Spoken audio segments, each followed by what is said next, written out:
एक रात की मोहलत। शहर के एक मसरूफ मोहल्ले में सज्जाद नाम का एक शख्स रहता था। वो जाहिरी तौर पर कामयाब और बाअसर था, मगर उसकी दौलत की बुनियाद दूसरों के हुकूक छीनने और झूठ के फरेब पर खड़ी थी।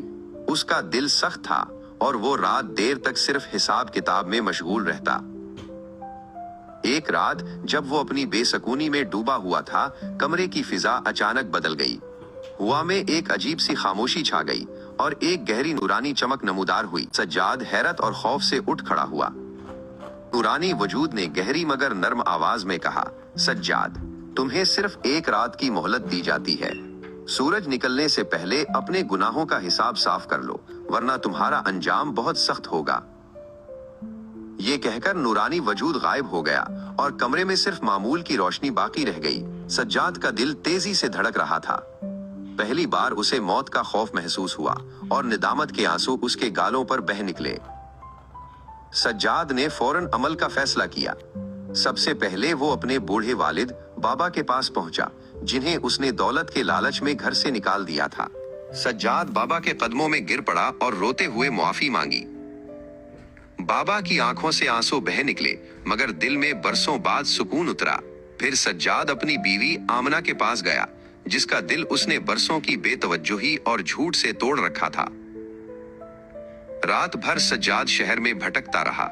वो एक एक करके उन लोगों के पास गया जिनके हुकूक उसने मारे थे या जिनसे उसने नाइंसाफी की थी। कहीं उसे फौरन माफी मिली और कहीं दरवाजे हमेशा के लिए बंद रहे। हर माफी और हर कोशिश के साथ उसका दिल हल्का होता गया। उसे एहसास हुआ कि असल कामयाबी दौलत नहीं, बल्कि दूसरों का हक अदा करना और दिल को नेकी की रोशनी से भरना है। आखिरकार फज्र का वक्त करीब आ गया। सज्जाद मस्जिद पहुंचा। वो सजदे में गिरकर दुआ गो हुआ, या अल्लाह, अगर ये मेरी आखिरी रात है तो मुझे अपना बना ले, मेरे दिल को साफ कर दे और मेरी जिंदगी को सिराते मुस्तकीम पर ले आ। सज्जाद उठा और जिंदा रहा। उसकी जिंदगी मुकम्मल तौर पर बदल चुकी थी। अब वो ईमानदारी से कारोबार करता, लोगों के हुकूक वापस करता और खामोशी से नेकियां करता था। मोहल्ले वाले हैरान थे। वही सज्जाद जो कभी झूठा और फरेबकार कहलाता था, अब सबके दिलों में इज्जत और मोहब्बत पैदा कर रहा था।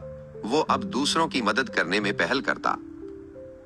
सज्जाद अक्सर कहता, मुझे एक रात की मोहलत मिली थी, लेकिन हकीकत में वो पूरी जिंदगी की इस्लाह बन गई। अगर इंसान वक्त पर अपनी गलतियों का एहसास कर ले तो तौबा के दरवाजे हमेशा खुले रहते हैं। Subscribe, like and share. Your support means everything, and it helps this channel reach more people.